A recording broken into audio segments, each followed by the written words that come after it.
क्या आप सोच सकते हैं कि एक छोटी सी नी इंजरी एथलीट के सपनों को कितना इफेक्ट कर सकती है, स्पेशली मेनिस्कल इंजरी। मैं हूं डॉक्टर प्रीतेश चौधरी और आज हम बात करेंगे मेनिस्कल इंजरी, मेनिस्कल सर्जरी से गुजर करके वापस ट्रैक पर आने के सफ़र के बारे में।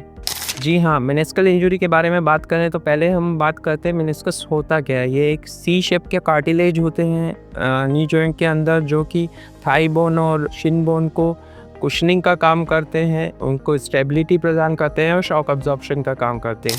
पर जब भी इनमें किसी ट्विस्टिंग या एबनॉर्मल मोमेंट के कारण इंजरी हो जाती है तो ये बिल्कुल एक बेरिंग में जैसे रेत का कण फंस जाता है उस टाइप काम करने लग जाते हैं और कुशनिंग की जगह हम लोगों को ब्लॉक करते हैं नी के मोमेंट को और कार्टिलेज को डैमेज करने लग जाते हैं, जिसके कारण कि हमको नी की सर्जरी करने की ज़रूरत पड़ती है इसकी।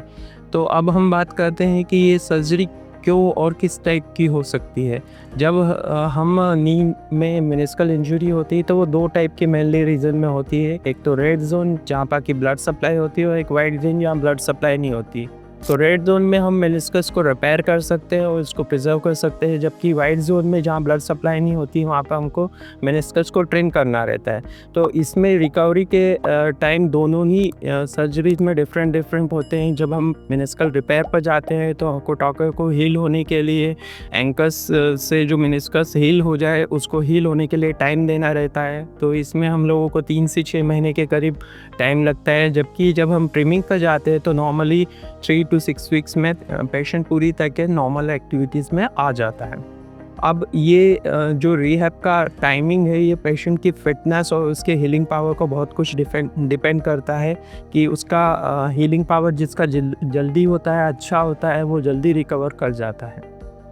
अब आगे अगर हम बात करें कि किसी एथलीट को अगर इंजरी हुई है और उसका रिहैब प्रोटोकॉल बिल्कुल साइंटिफिक है और उसकी एनर्जी अच्छी है, हीलिंग पावर अच्छा है, तो वो जल्दी रिकवर होने लग जाता है। नॉर्मली अगर हम इस टाइमिंग की बात करें तो मेनिस्कल रिपेयर के बाद हम लोग 3 वीक्स तक के पेशेंट को वेट बेयरिंग अलाउ नहीं करते हैं, पर उसके नी के range of moment static exercises चालू करवा देते हैं।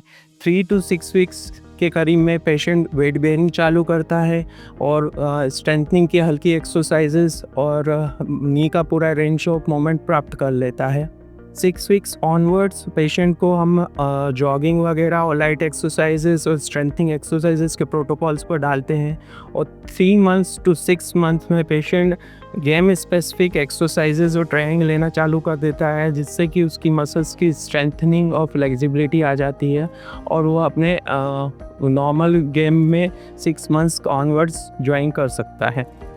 अब हर पेशेंट में रिहैब एक इम्पॉर्टेंट रोल पर परफॉर्म करता है। अगर आप इस दौरान कुछ भी स्वेलिंग और पेन, एबनॉर्मल पेन देखते हैं तो आपको अपने स्पोर्ट्स इंजरी स्पेशलिस्ट से मिलना रहता है, उसे नेगलेक्ट नहीं करना रहता है। अगर आप नेगलेक्ट करेंगे या ओवर कॉन्फिडेंट रहेंगे तो आपका रिहैब प्रोटोकॉल डिले होता जाएगा।